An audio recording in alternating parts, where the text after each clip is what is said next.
I did notice that you had your I don't know if glossary is the best way to describe it, but you had your actual little fact sheet, I listing, guess.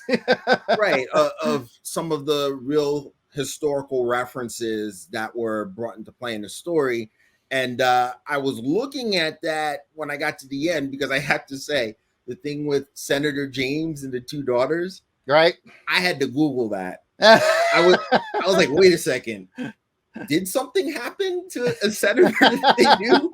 I was like, did he just leave it out because it was too grisly? Like, what happened? So that's how into the story I got.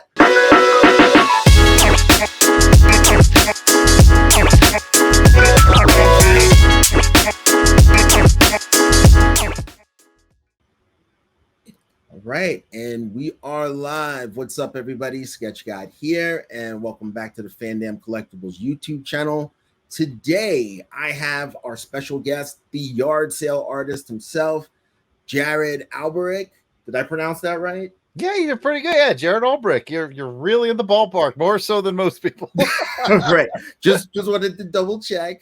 And he is here to talk to you about Hamilton versus Burr, a Werewolf Tale. Currently a Kickstarter campaign, so you folks have the opportunity to jump in and support this project. Jarrod, welcome to the channel. Thank you for joining us. Hey, well, thanks for having me, Sketch, man. This is pretty cool. It's kind of a long time coming. You and I have a long history of knowing each other, but not really getting to meet and talk. So I'm very excited to be here, my friend. I appreciate that. What Jarrod is referring to, some of you who view the channel probably have seen my OA archives, where I go through some of my personal collection, some older pieces that I didn't post initially on social media.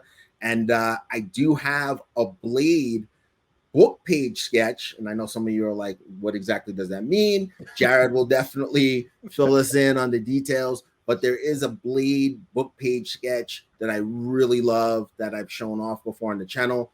This is the man who is responsible for that. So Jarrod will definitely tell us about his rep and his work as the yard sale artist, and make sure we understand why we need to get behind Hamilton versus Burr, a Werewolf Tale. So Jarrod, let's kind of just start with you as an artist. How would people be familiar with you? Can you tell us a little bit about your journey in comic book art? Sure. Yeah, it's relatively recent, actually. I'm a military veteran, and I started this art career after basically my military career ended, and then I worked as a contractor for the military for a while. But then I just was like, I always like to draw. I always like to create when I was younger. And now I sort of have the time and the freedom to do that. So I said, you know what? I'm going to get back into the art thing. And I was drawing some stuff and writing some stories. And it just all kind of came together. So sometimes I'm writing stories. Sometimes I'm inking comics for other people. As you mentioned, the book page sketch is really the biggest part of what I do. And I'll be happy to go into that in a bit. So yeah, between all that and then I think, I guess the most famous thing that I've done some sketch card work for Marvel. I provided some sketch cards for their set back in like 2017. And that was sort of like my first sort of big break. To be able to work for Marvel was quite exciting to be able to do that. But really, it's just the most fun I find is doing the stuff that I do, like Hamilton versus Burr or the book page sketch stuff. I'm just so blessed to be able to, just kind of go where my art leads me, and that just really makes me happy. But just to go put a cap on this, like you said, my nickname's Yard Sale Artist. All my socials are at Yard Sale Artist. And I got that because when I first started that sort of post-military get into the art thing, I'm also a big yard sailor. I love you. If you follow me on socials, you're going to see I'm always posting stuff I found at yard sales and Goodwills or whatever. So the whole thing started was I would find something at a yard sale. And I thought, oh, that was cool. And I could paint, Captain America on that, or Black Panther would look really cool on this, or that kind of thing. So I was painting like characters on pre-existing paintings, or on mirrors, or just weird things I would find at yard sales. Find a big piece of industrial metal, paint Iron Man on it, that kind of thing. And that's where it all kind of started. And then just one day I was like, going to cons and stuff was really hard because it's really big and it's really bulky. And so I was like, man, I got to find a way to lighten this up. And I realized, you know what else I'm finding at yard sales all the time are these old, books, these old battered books. And this is where the book page sketch thing comes from. And it all started with a James Bond book, a copy of Goldfinger. I'm a huge Bond fan. And this copy of Goldfinger was falling apart and the pages were falling out of it. And I was like, oh, man, it's a shame because this was like a vintage 60s copy paperback. And I was like, it's a shame it's falling apart. And I thought, well, why don't I draw James Bond on it and Goldfinger and Odd Job and Pussy Galore, like all the characters from Goldfinger on the pages? That might be fun. So I tried that and people responded to it really well out on social media and at the cons and stuff. And it sort of became like this small rack of book page sketches that I was selling, right? And then then that got bigger and bigger and everything else kind of faded away. And now I almost exclusively do book page sketch. And you're one of my earliest ones too. You're probably within the first year or two of me like seriously doing book page sketches. So. Oh wow, I didn't realize. I just remember going to your Instagram page and seeing a good amount of them and instantly just being taken by the idea. I mean, it was a novel idea. It was an idea that I think makes a lot of sense because like you said, there is that element of digging that's a big part of being a comic collector. Which kind of intersects with yard sale folks. It does. It does. And so I think that the idea that this guy is going to find other, memorabilia and pop culture artifacts and actually do the art on there. It just really resonated with me. And as you just said, it sounds like it resonated with a lot of fans out there. Yeah. I remember back when you commissioned your piece. Like I said, that was when I really first started leaning heavily into it. So yeah, I could probably draw a better one for you now. Jarrod definitely wants people to know that because that piece is, I believe, 3 years old. Yeah, 2020 is when I really started leaning into it. Yeah, so he's made some progress since then. So all artists are like that. We all look at our old stuff and go, I get it, man. I definitely get it. Actually, I kind of still like the Blade one I did for you. I think the Blade one it's definitely a stunning book page sketch. I'm glad you like it. I think you did a phenomenal job with that. But let me just present really quickly here. Let's get the people to see your IG page and actually get a sense of what we're talking about here. So, just looking. So with the book page sketches, so you have like some, it looks like frontmen from rock bands. I've been getting a lot of commissions lately for, I see Eddie Vedder and Rivers Cuomo there. Yeah, those are a lot of commissions lately. People have been asking for music stuff. If you scroll down a little farther, you'll come across still the Beastie Boys and De La Soul. Like music got popular. There's the Beastie Boys trio and De La Soul. Just there, I think slightly above Rocky. Yep, De La Soul's right above Rocky. Oh yes, I do see it. Yeah, awesome. I just been getting a lot of music ones lately. Like that's just sort of been a hot ticket. But I draw whatever most people ask me for. Like if you see Beastie Boys there, and then you see Chester Bennington, and between them is Kolchak the Night Stalker from the 70s TV show. Like I get the most bonkers requests, but I love it. I love the variety that I get. Listen, I gotta say, as a huge X-Files fan, I know how big of a deal Kolchak is. Yes. So that is very cool. Yes, I'm glad you know it. I'm glad you know Kolchak. For sure. He was on an episode. And I know there were a couple. Oh, what's that? I said, nice. I didn't know that. Yeah, he was on an episode. They did have a crossover with Kolchak. I believe there were a couple of later episodes that were outright homages to some of the Kolchak run. Very cool. But this is awesome stuff, man. Thank you. Yeah, that gives you a real sense of how it's done. A lot of times it's like I said, it's actually pages falling out of books, and the book, always matches the character. So you see Wolverine there; he's drawn right on an X-Men novel page, and the cartoon Sherlock Holmes dog is drawn right on a Sherlock Holmes page. And the cool thing about when you commission, like the guy who commissioned the Beastie Boys, we got him right up there. or it was the same guy that commissioned the De La Soul. They're up there as well. Like the cool thing about when you commission it, you get to pick the song that each guy goes on. So it becomes very sort of personal to you. So that's half the fun. And then you got King Kong there that my 8-year-old son drew. Every time I post something of his, he gets more likes than I do because everybody loves his work. I posted that up there for sale and it sold like within like 10 minutes. I'm like, son, you sell things faster than I do. So the future yard sale artist in training is, oh my goodness, yes, is getting his debut here on the IG page. But as Jarrod was saying, we actually have these sketches done on the lyrics from some of these artists' most famous songs. Yeah, it's a lot of fun. Like I said, the client got to pick the songs, and then so I go out, I find the lyrics, I print them on some really nice card stock, and I draw on them. That's the very few times when I'm not literally drawing on book page paper, which frankly, sketch is kind of nice because drawing on book pages is challenging because book page paper is cheap. You basically can't erase or you're going to tear it. So you kind of have to get everything laid out and put your inks down. You basically have one shot at it. You mess it up. You just like, screw it. I got to get another page. So it's a challenge. I don't know why I did it to myself, but it's a challenge.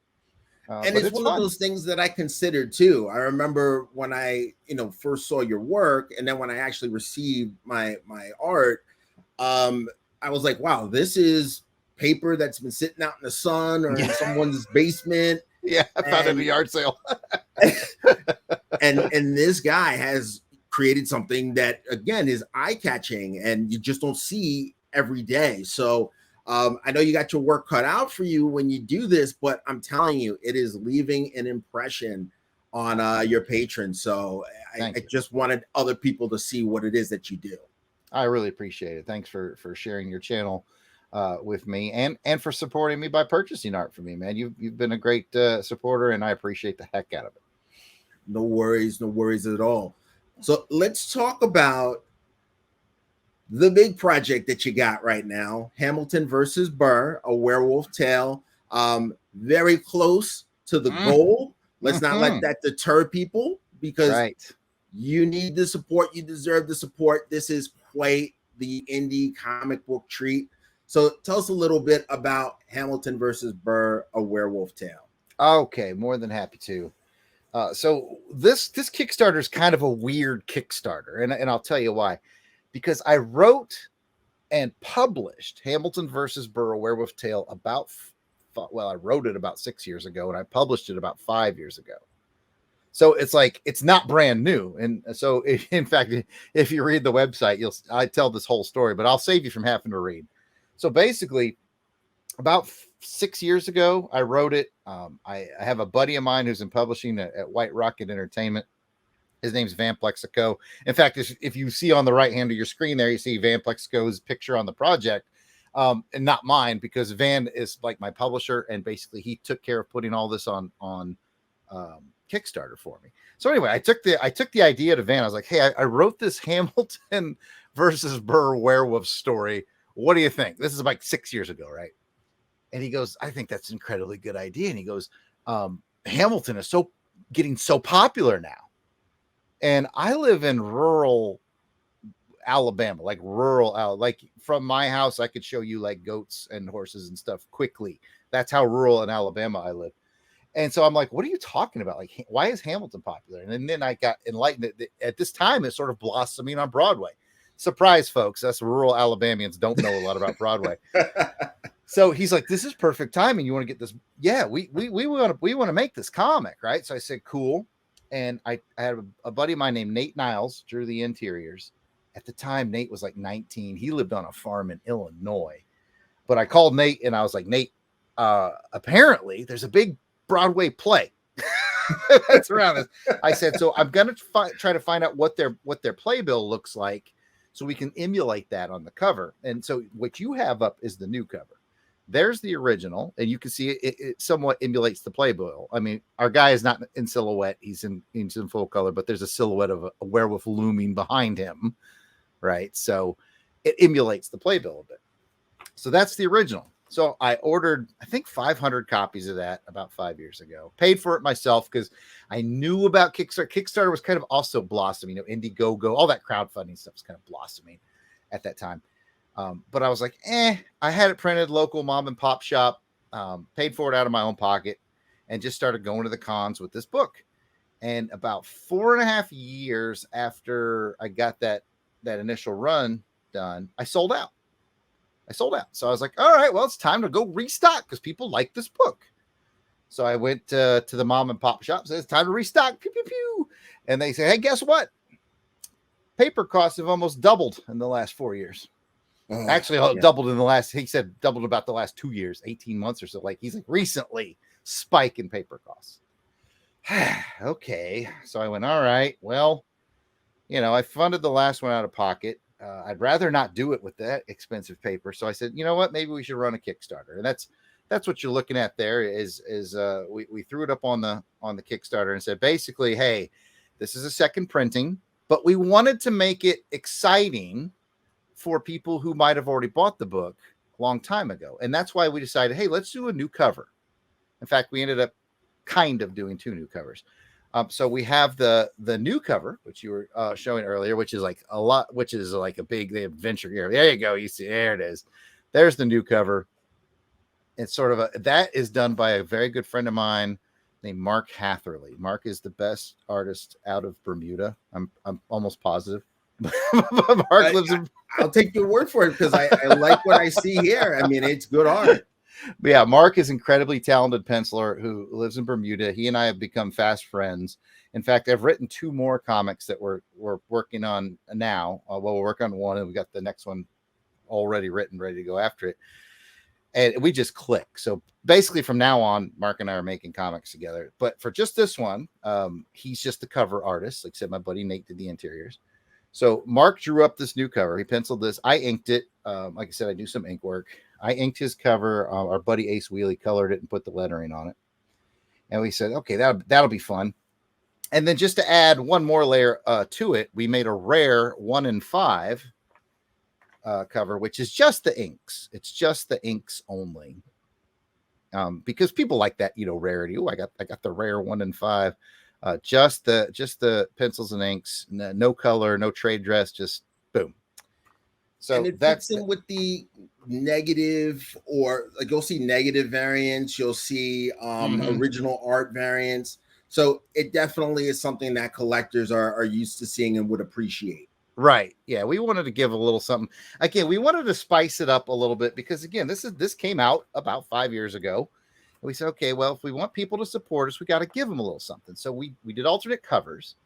And then on some of the tiers, as you go up the tiers, like the guy who did the original art for it, Nate Niles, he did some original art sketch cards, like index card size of just, quick little drawings of Hamilton or Burr or the Werewolf or whatever. He did some of those. And so one of the tiers, you can get an original art sketch card, which, we're kind of excited about because it's an original. It's not a print. It's something that Nate drew right on a card. In fact, it's that tier right there. Yep, that's the one. That's one of his cards laying on the top of it. So that's one of the things. Yeah, there's a card. That's one of the things you can get.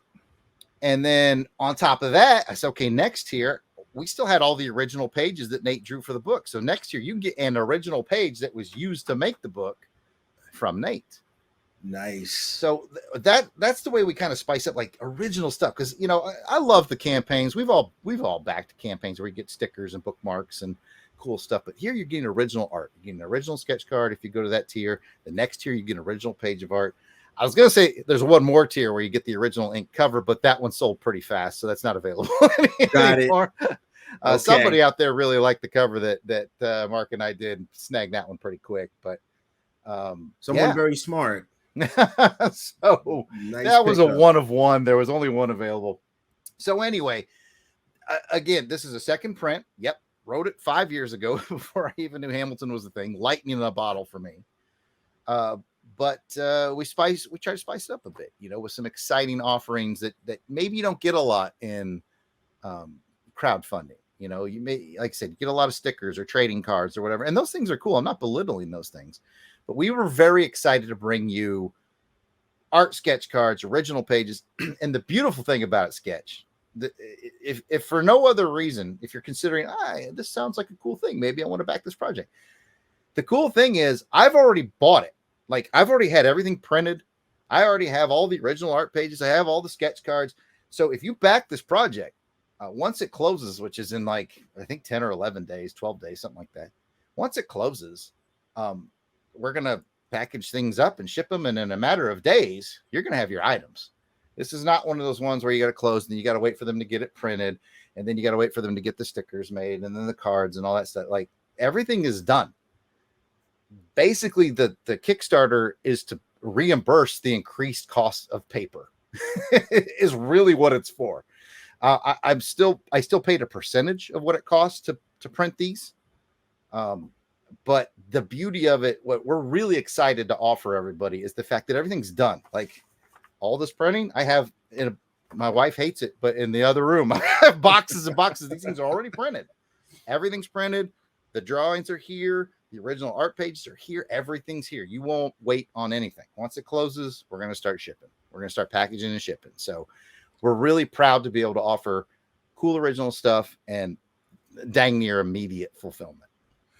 Folks, I mean, he's making it very clear to you that if you back this project, you're getting your deliveries this month. I mean, like you're fast. going to, exactly. They are ready to go. And, there are certain offerings like that original page tier. Mm-hmm. Anybody who's watching this channel, that is a big part of what we discuss, collecting original art. So that's definitely going to catch their attention. And that's something that makes this project stand out and worth backing. To just get a little bit into the actual story here, Hamilton versus Burr, A Werewolf Tale. I think one of the things that's definitely going to catch people's attention, especially if they're coming into this through Hamilton being the juggernaut, the Broadway juggernaut that it is, they're going to be in a position where they're reading from Aaron Burr's point of view. He is our protagonist. Yes. Talk to me a little bit about that decision and how, even if people are a little put off by that at first because they've been so rah-rah Hamilton, right? It does pay off, and it's a key part of what makes this story work. Right. Because people who are familiar with the historical event or, the Broadway play, I mean, we all know how it ends, right? Hamilton takes a bullet, right? That's it. There you go. That's kind of where this all sprung from. Is I wanted to write a story. I always like mixing a horror element into somewhere where it doesn't quite belong. So of course I've enjoyed like what's the Pride, Prejudice, and Zombies, yes, and the Abraham Lincoln vampire hunter type of thing. That stuff has always appealed to me. So I was thinking about writing this, and I thought, well, so I'd love to make this as a werewolf tale because I know Hamilton gets shot. So why not make that a silver bullet and make him maybe some kind of werewolf monster? And I went, I thought that's interesting.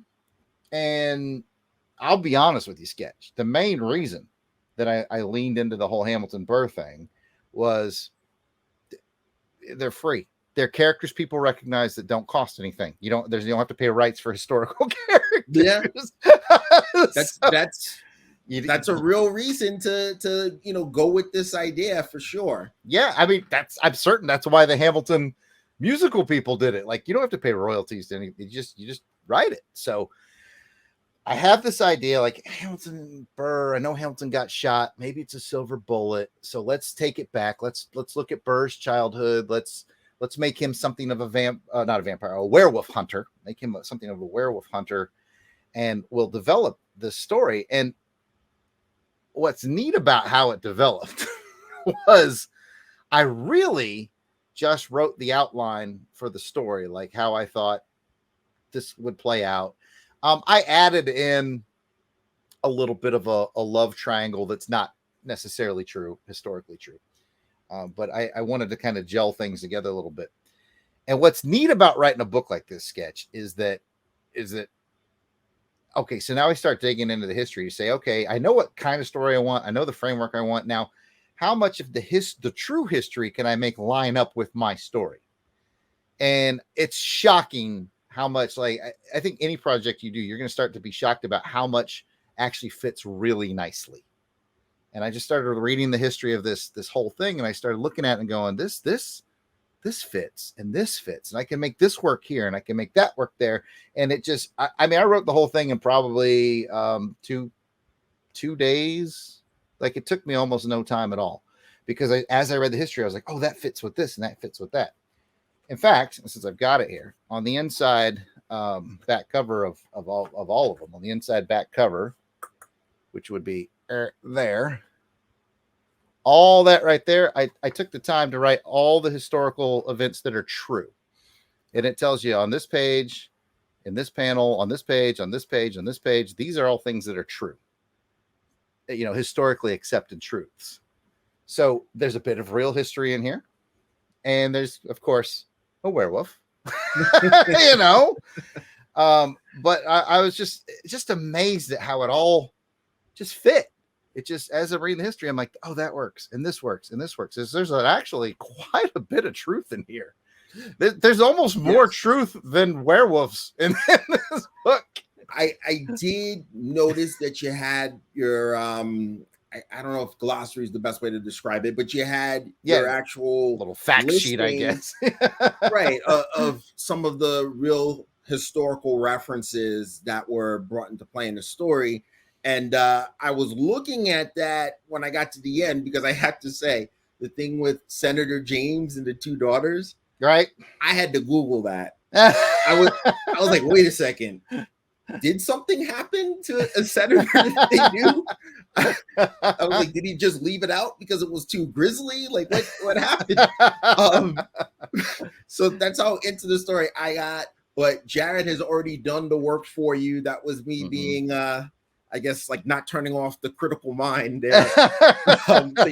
That's all right with me. About that. But it was really cool just to see how you aligned it with the historical record. And, you know, there are some other choices that I think you made, especially, again, I'm just being real. A lot of people's first point of contact with this overall story is Hamilton the musical. Right. You know, with Aaron Burr in that musical, we get a great song where he mentions Theodosia, but we don't really see her. And I think that was a choice made by Lin-Manuel Miranda, because that's not our protagonist. That's not our featured character. Right. Because it humanizes him in a way. And I really did appreciate the fact that we at least got a chance to meet this character and get a sense of how she really did influence Aaron's day-to-day life for a certain period of time. Yeah. You know, that kind of thing, I believe, is going to be appreciated by anybody else who knows Hamilton the musical and is making their way to Hamilton versus Burr, a Werewolf Tale. I appreciate the fact that A, that you read it, and B, that you appreciate the fact that, yeah, Burr had this, like, fascinating marriage with this woman who was significantly older than he was. And I think she already had kids. Yes. And it was, you know, an odd relationship for that time. Right. And I thought, well, that's got to go with the book, you know. So I found a way to kind of, again, it allowed me to amplify the sort of love triangle that I quasi invented for the story. But she's real, and her relationship with him real, as you already know. And it's funny how you mentioned that, like, people do come to this via the musical, which, again, when I wrote it, never intended, but hell, lightning in a bottle, I will take it. Yeah. But what happens is I have this sitting at my convention table. It's all propped up on a nice little thing. And people walk by, and then people see this and they go, "Oh, Hamilton, werewolf. I gotta have this." You know? And I have had people come back to the table and be like, "I can't believe you made Burr the hero." And I was like, "Hey, you know, gotta have a little fun."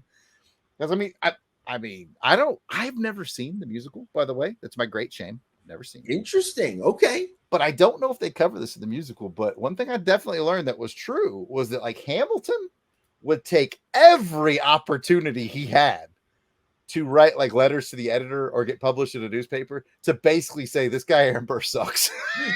Yeah, that is in the musical. They make it clear, like Aaron Burr really feels like I had no choice. Yeah, like Aaron Burr is a man guy, pushed to the edge because he's like, this dude is just straight on me, blasting me all the time, nonstop. And you know, maybe he deserved it. You know, I don't know, but it definitely was made clear that Hamilton was obsessive in that way. Mm-hmm. And you know, on one hand, that's part of what made him great, just in his ability to create so many brilliant writings and documents in a relatively short amount of time. So, you know, that work ethic was used for good.